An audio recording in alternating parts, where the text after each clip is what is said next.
Kamu yakin masih mau sama dia? Yakin banget lah. Walaupun dengan karakter dia yang suka kasar ke kamu. Yakin? Apaan sih? Aku yakin kok. Aku tuh bisa ngubah dia jadi orang yang lebih baik lagi. Kamu aja nih suka pesimis. Nah, siapa nih yang pernah nasehatin teman atau saudara, tapi jawaban mereka tuh justru bikin diri kita jadi kayak ada gitu ya. Pasti banyak ya.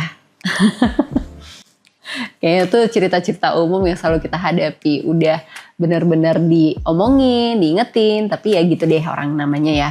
Nah sebaiknya memang jika kita akan memilih pasangan itu, penting nih untuk menghindari apa yang disebut fixer upper. Apa tuh fixer upper?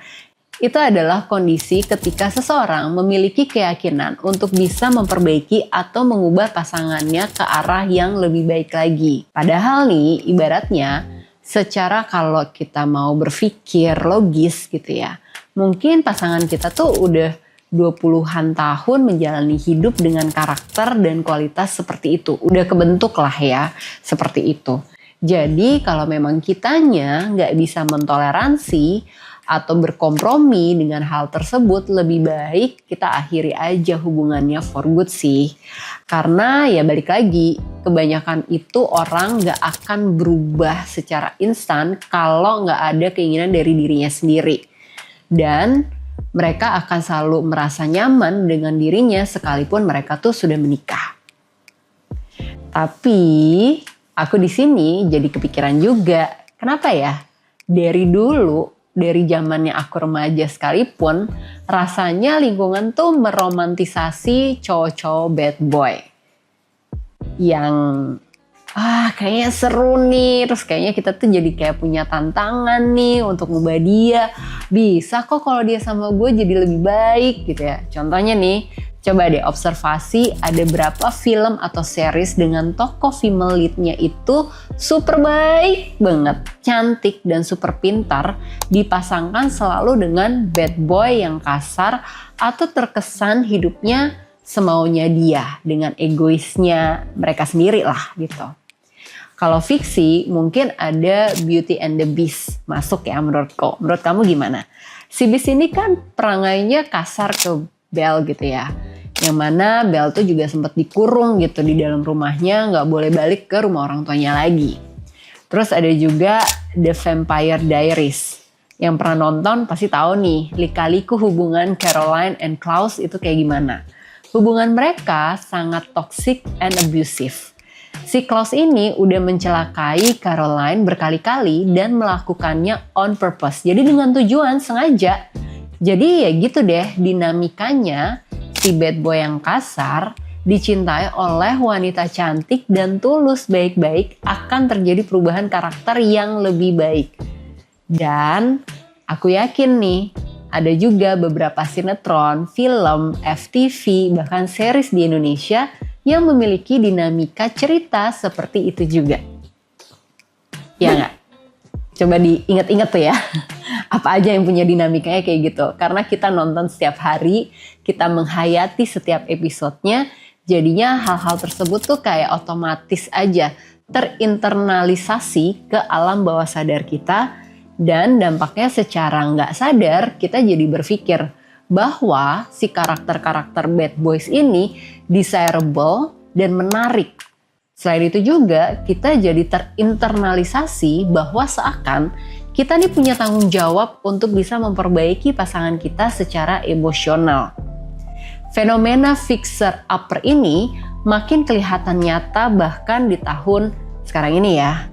Dan kalau kalian tahu nih, Gypsy Rose Blanchard, kasusnya sempat viral banget sedunia. Ingat nggak? Itu kalau nggak salah kira-kira tahun 2024-an gitu ya. Nah si Gypsy ini tuh baru bebas dari penjara akhir tahun 2023. Terus terlibat kasus pembunuhan ibunya yang abusive. Tapi tahu nggak apa yang terjadi pas dia bebas?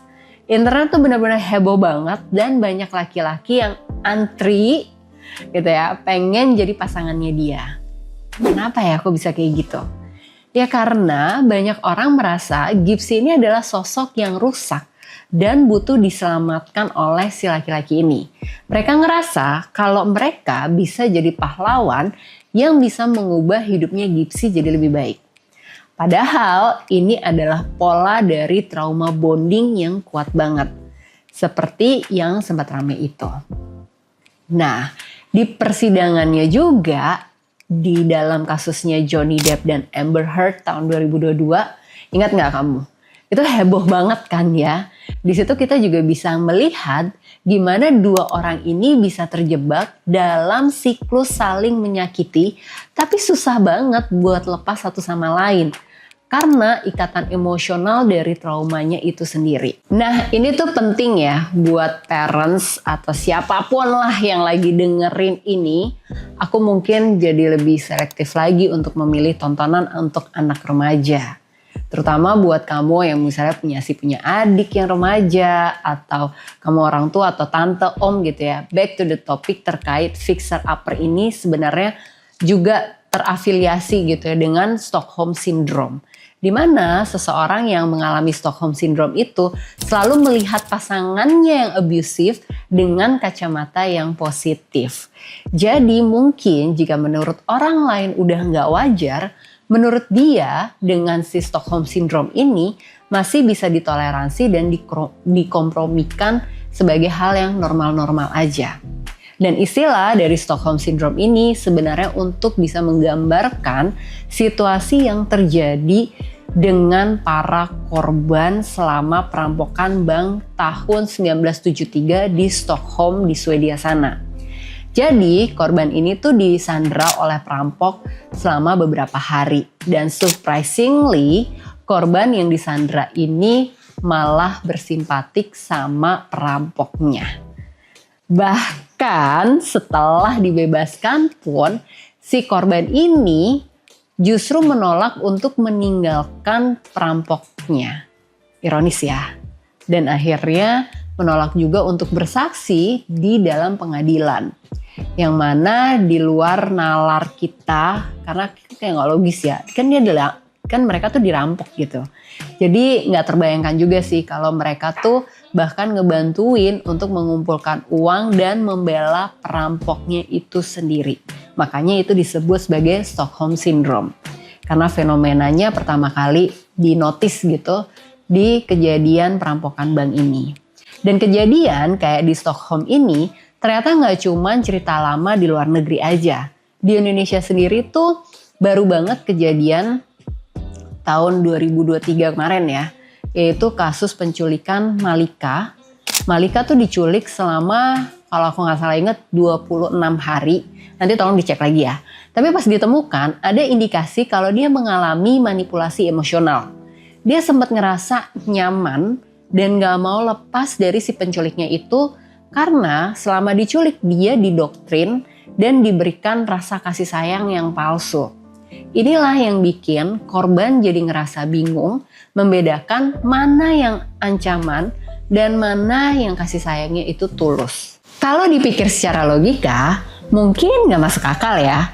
Kok bisa-bisanya sih udah disandera, terus malah jadi bersimpati ke pelaku perampoknya atau ke penculiknya. Sebenarnya kurang lebih seperti itu juga dinamika yang terjadi di lingkungan kita.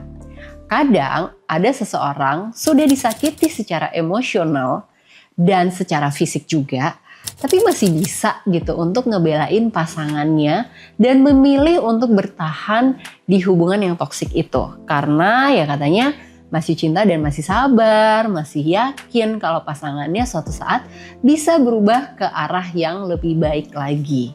Sekali lagi aku mau ngingetin nih buat kamu semua, yang perlu banget untuk kita ingat adalah kita harus bisa menerima bahwa gak semua hal yang terjadi di dunia ini itu dapat kita kendalikan. Termasuk karakter, temperamen dari pasangan kita, itu benar-benar hal di luar dari kendali kita. Kita juga gak bisa langsung mengubah siapapun untuk menjadi orang yang lebih baik dari yang sebelumnya dia adalah orang yang kasar. Kita tuh bukan ketok magic, ya gak sih? So, that's it.